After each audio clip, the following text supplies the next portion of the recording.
कुठाय तो बालक, कुठाय तो तेजस्वी बालक, तो साक्षात शिवजींचा अवतार आहे. ब्राह्मणाची पत्नी लोटांगण घालून रडायला लागली. माफी असावी. नाही नाही, त्या रक्षेचं काय केलं सांगा.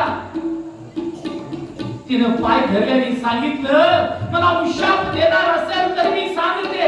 नाही नाही, सांगा ना, सांगा. मी ती आशीर्वाद रूपी रक्षा उकिरड्यावर नेऊन होती.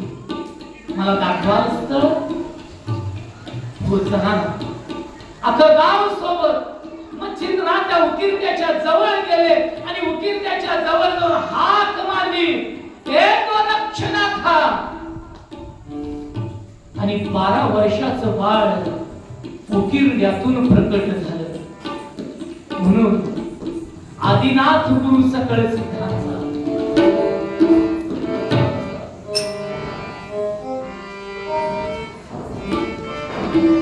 आदिनाथ गुरु सकळ सिद्धांता, आदिनाथ गुरु सकळ सिद्धांता, आदिनाथ गुरु सकळ सिद्धांता, आदिनाथ गुरु सकळ सिद्धांता.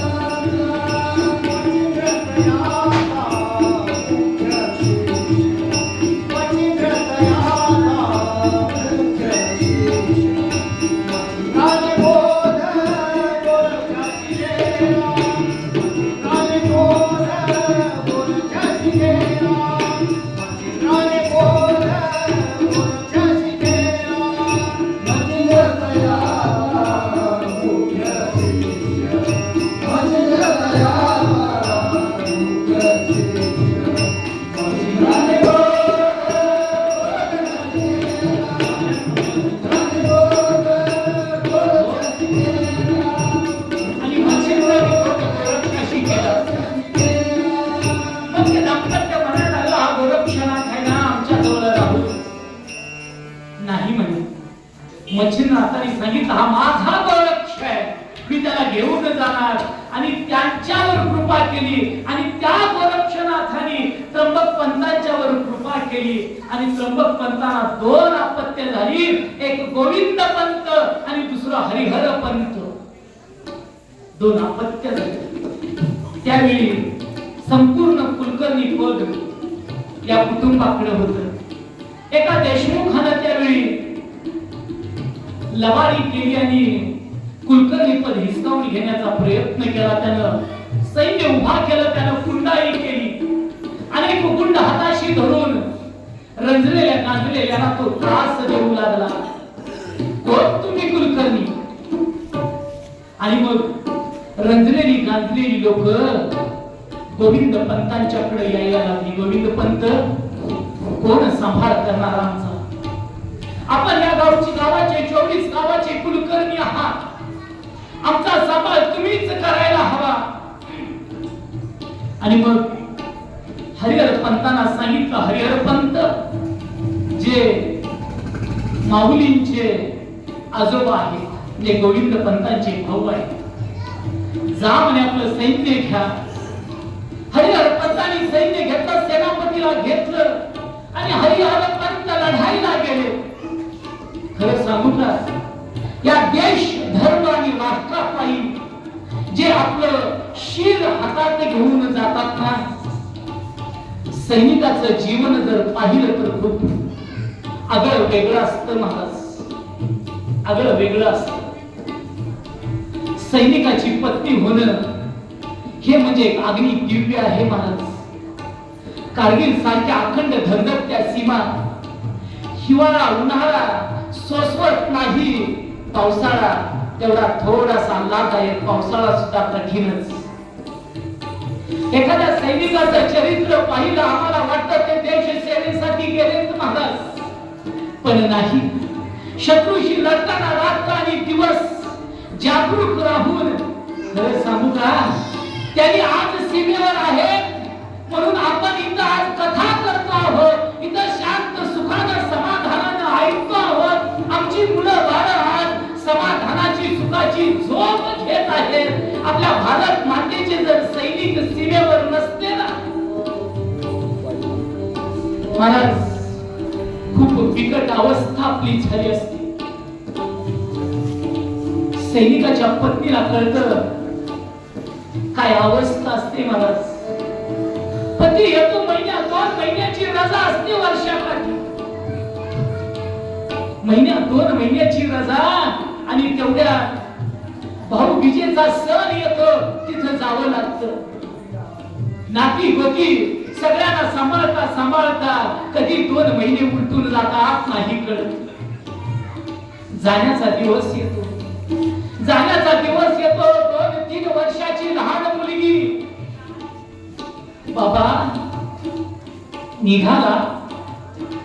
परत कधी येणार हो बाबा. परत कधी भेटणार बाबा. 2 वर्षाची मुलगी पिलकते.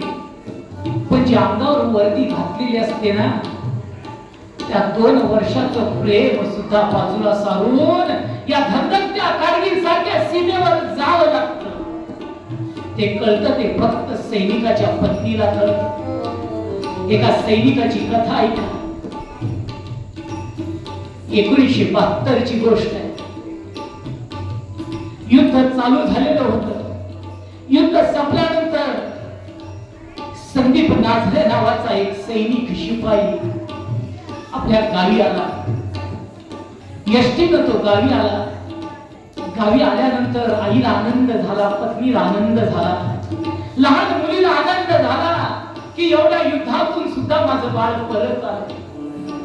वडिलांनी गावभर पेढे वाटले. माझा मुलगा युद्ध करून परत आला. सगळ्या गावाला आनंद झाला, आनंद झाला.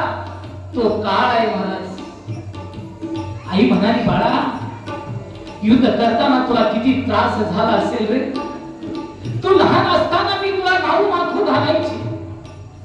आज आहे ना आज मी तुला आंघोळ घालणार आहे. बरं ती म्हातारी आई पाणी गिचक्यात ठेवलेलं आहे. ती दगडाची चूल मारून त्या आईनं पाणी तापवलेलं आहे.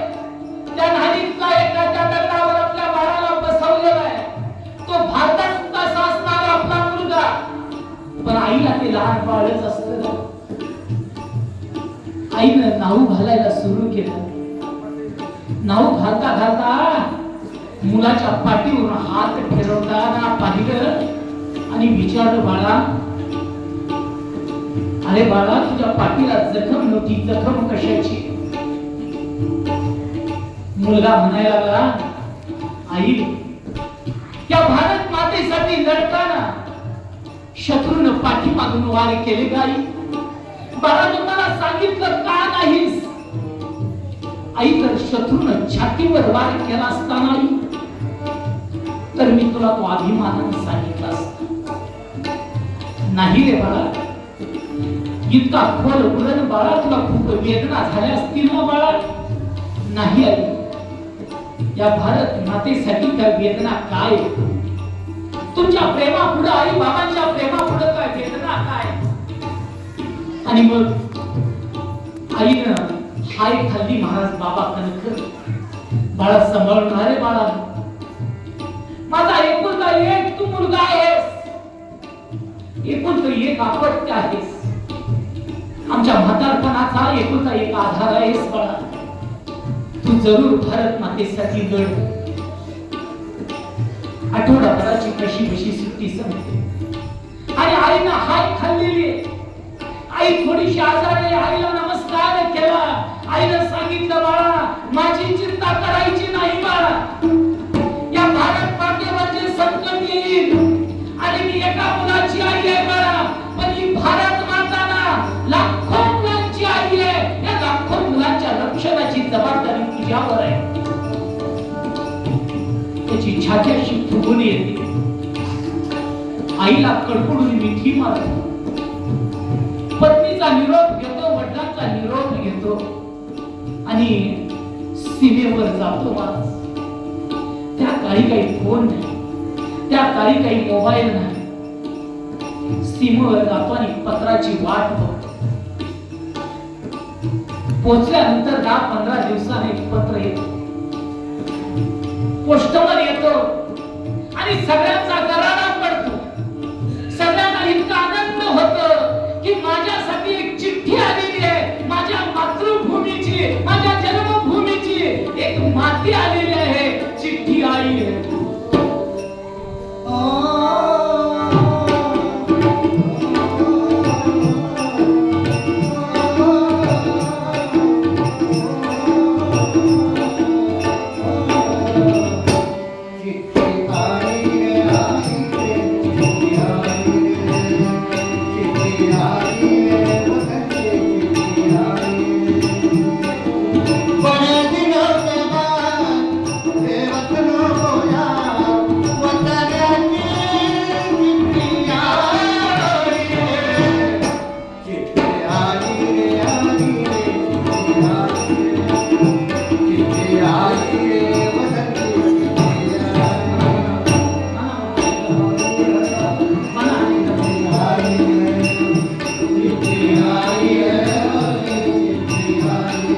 एकही अक्षर लिहिलं नव्हतं, पण डोळ्याचे अश्रू मात्र त्यावर ओरघळलेले होते.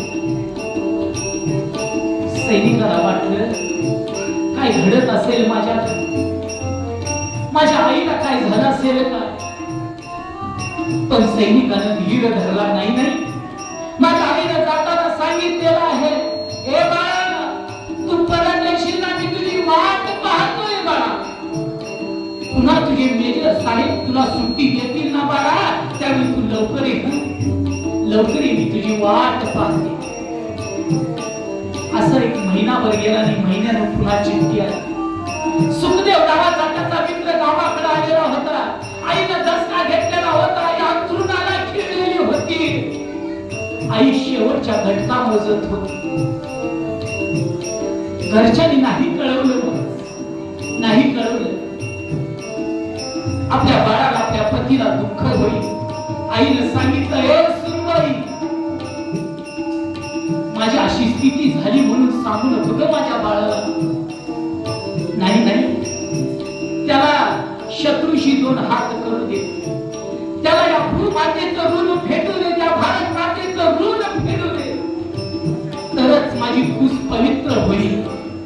नकोच त्याला सांगू आपल्या घरची परिस्थिती.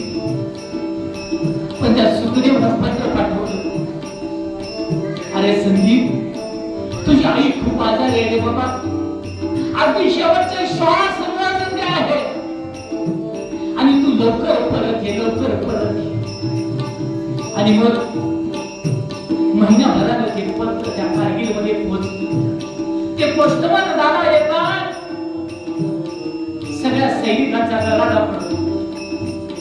पत्र उघडून पाहतो, त्या पत्रात लिहिलेलं असतं, आई शेवटच्या घटका मोजत आहे, तुला शक्य झाल्यास शेवटच्या भेटीला ये रे माझ्या मित्रा, ये तू शेवटच्या भेटीला. तसंच पत्र घेऊन तो मेजर साहेबांच्या पुढे उभा राहतो. मेजर साहेब विचारतात, काय झालं. पत्र दाखवतो, माझ्या आई शेवटच्या घटना मोजली आहे, मला रजा हवी आहे. आपण किती सुखी आहोत लक्षात घ्या. नाही, आपल्या आईकडे जाण्यासाठी आपल्याला दुसऱ्याला विचारावं लागतं. ह्या जगाचे दुःख सोसावं लागतं ना, ते फक्त दोघांनाच सोसावं लागतं. एक भारत मातेची सेवा करणारे सैनिक आणि या काळ्या आईची सेवा करणारा माझा शेतकरी, तो सुद्धा असा रात्र दिवस राबतच असतो. नाही महाराज, ह्या सरकारला दया येतात. तुम्ही म्हणाल सरकारवर टीका करता का. नाही महाराज, माझ्या शेतकऱ्याला जर आठवडाभर दिवसा लाईट दिली ना, तो शेतकरी त्या शेताला दिवसा पाणी पाजेल महाराज. पण नाही, 4 दिवस दिवसा, 3 दिवस रात्री 12ला लाईट येते. रात्री 12 वाजता उठून एखादा कंदील, एखादी बॅटरी घेऊन जायचं. अंधाऱ्या रात्री त्या मोटरीच्या बटनावर हात टाकायचा आणि त्या मोटरनं ओढलेलं पाणी रात्रभर पाजायचं. शेतकऱ्याचे हाल आहेत. त्यांना वाटत नसेल का सापांची भीती, त्यांना वाटत नसेल का शॉकडांची भीती. पण नाही महाराज, त्या शेतकऱ्याला माहित आहे, मला परमेश्वराने या काळ्या मातीची, या माझ्या भूमातीची सेवा करण्यासाठी मला जन्म दिलेला आहे. मी हिची प्रतारणा कधीही करणार नाही. म्हणून एक लक्षात घ्या, त्या काळ्या आईच्या सेवेपासून कधी परावृत्त होऊ नका. कारण ती एक दाना ज्वारीचा आपल्यात सामावून घेते आणि हजारो दाण्यानं आपल्याला प्रकट होते. पण शेतकऱ्याची अवस्था खूप बिघडली आहे. ताटात जेवत असताना एक गोष्ट आज या कथेच्या रूपाने लक्षात घ्या. ताटात जेवत असताना 2 घास अन्न उरलं तर ते नकावर फेकून देऊ, नका फेकून देऊ. ते 2 घास पिकवत असताना माझा शेतकरी 40, 41, 42 अंश तापमानात सुद्धा त्या शेतात राबतो आहे. त्याला आठवा मी हा घास फेकून देताना विचार करा महाराज. हा, नाही अन्नाची नासधूस नका करू. अनेक कार्यक्रमाच्या ठिकाणी अन्न धान्य नासवलं जातं, गरजेपेक्षा जास्त शिजवलं जातं. जर नाही संपलं ना गोरगरिबांना वाटून द्या महाराज, वाटून द्या, पण नका त्याची नासाडी करू. कारण माझ्या शेतकऱ्याचा घाम त्याच्यात आहे, नका नासाडी. आणि तो सैनिक परत आला, त्याला रजा मिळाली. रजा मिळाल्यानंतर कशा बशा त्या रावटीचं साहित्य आपलं गोळा केलं. सीमेवर असताना सैनिक 2 ट्रंका भरल्या आणि यष्टी पकडली महाराज. रेल्वेनं तो यायला लागला, गावात यायला 7-8 दिवस लागायचे. स्टेशनवर उतरल्यानंतर गावाकडची एसटी पकडली. दोन्ही ट्रक आहे सोबत, अंगावर सैनिकाचा पोशाख आहे. दया करा हो, एसटीतून जाताना एखादा सैनिक भेटला, रेल्वेतून जाताना जरी आम्ही रिझर्वेशन केलं असताना एखादा सैनिक भेटताना उठून त्याला जागा द्या मला, तीच त्या सैनिकाच्या विषयीची कृतज्ञता आहे. एवढं तरी आम्ही करू शकतो ना. त्यांच्या कुटुंबाचा आदर करा. एसटी कशी बशी गावातल्या चौकात कंडक्टरनं गावचं नाव घेताच दोन्ही ट्रक उचलल्याने एसटीच्या दरवाजातून बाहेर आला. बाहेर पडल्या चौकात आला तर पाहिलं, लोक टकामका पाहायला लागली. आणि पाहायला लागल्यानंतर लोक सोबत यायला लागली. कसा बसा गावातल्या चौकात पाराच्या एका गल्लीत त्याचं घर. तो त्या पाराच्या जवळ आला. सारी लोक अंगणात बसलेली दिसली, भावकी तटावर बसलेली दिसली आणि हातात ते ट्रक जागच्या जागी निखळून पडली. मनात एकच विचार आला, माझी आई मला सोडून तर नाही ना गेली. का लोक गोळा झाले माझ्या अंगणात? सैनिक असून सुद्धा आईसाठी गुजऱ्याचं कालवा कालव झाले. एवढ्या 3 वर्षाची लहान मुलगी येऊन मिठी मारली. बाबा बाबा, आजी बोलत नाही. बाबा, आजीच्या जवळ बसून सगळे रडताय. त्यांनी काय ओळखायचं ते ओळखलं आणि मनात एकच वाक्य आलं, आई निघालो तुझ्या भेटीला. आई निघालो, पण 7-8 दिवसाचा प्रवास होता आई, पण थोडा उशीर झाला. मला यायला थोडासा उशीर झाला. आणि अशी हे सैनिकाचं जीवन जे ज्याचं त्यानंच अनुभवायचं. तुका म्हणे अंगी व्हावे ते आपण, तरीच महिमान येई कळो. आणि मग हरिहर पंतांचा मृत्यू झालेला आहे. ते धारातीर्थी पडलेले आहेत, त्यांना वीर गती प्राप्त झालेली आहे. गोविंद पंतांचे भाऊ आहेत. गोविंद पंतांनी पाहिलं धाकटा बंधू धारातीर्थी पडला. नाही म्हणे, आता नाही या कुलकर्णी पदाचा विचार करायचा नाही. इथून पुढचं सारं आयुष्य भगवत चिंतनात घालवायचं. गोविंद पंतांनी ठरवलं भगवत चिंतनात आयुष्य घालवायचं. सगळं कुलकर्णी पद त्यागलं महाराज. उदरनिर्वाह पुरतच ते काही शिल्लक ठेवलं. आणि मग गोविंद पंत त्यांच्यावर कृपा झाली ती गोरक्षनाथांची. 55 वर्ष अपत्य नव्हतं गोविंद पंतांना. 55 वर्ष अपत्य नव्हतं. एके दिवशी गोरक्षनाथ आले. गोविंद पंतांनी आपली व्यथा सांगितली. चिंता नका करू, चिंता नका करू, अपत्य होईल.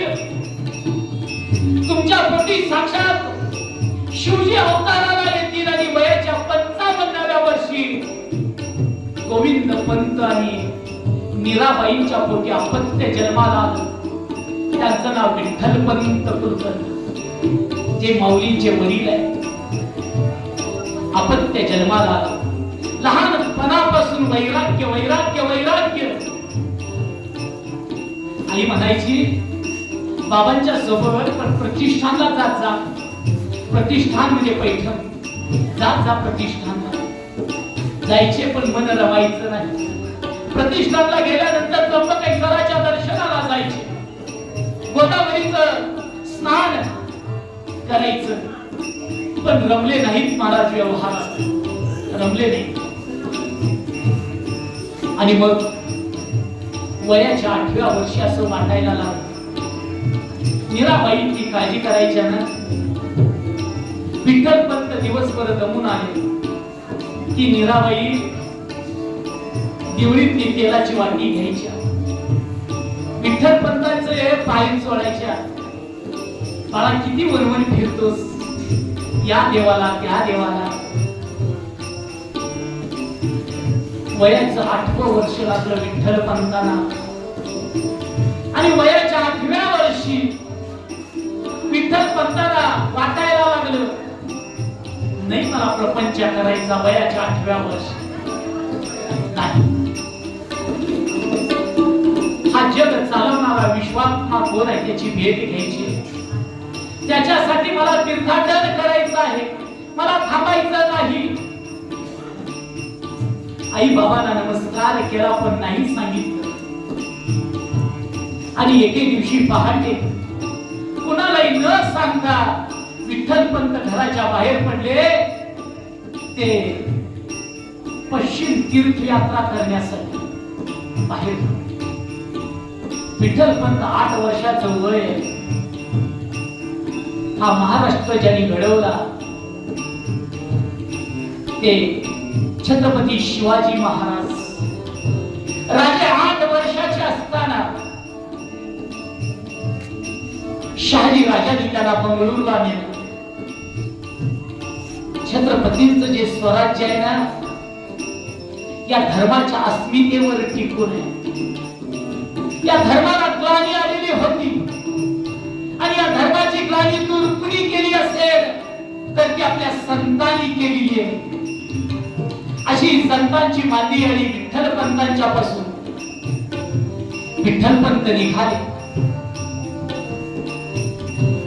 भगवान श्री कृष्णांचं आयुष्य ज्या यमुनेच्या तीरावर गेलं, मथुरा केली. नंद राजाचं गोकुळ. तिथून ज्या ठिकाणी रुक्मिणीचा विवाह झाला ती सुदामपुरी म्हणजे आजचं पोरबंदर हेही केलं.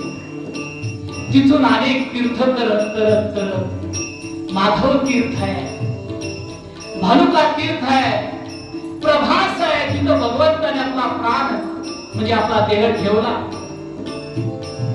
सोरटी सोमनाथ असं करत करत करत विठ्ठलपंतांची स्वारी आळंदीला आली.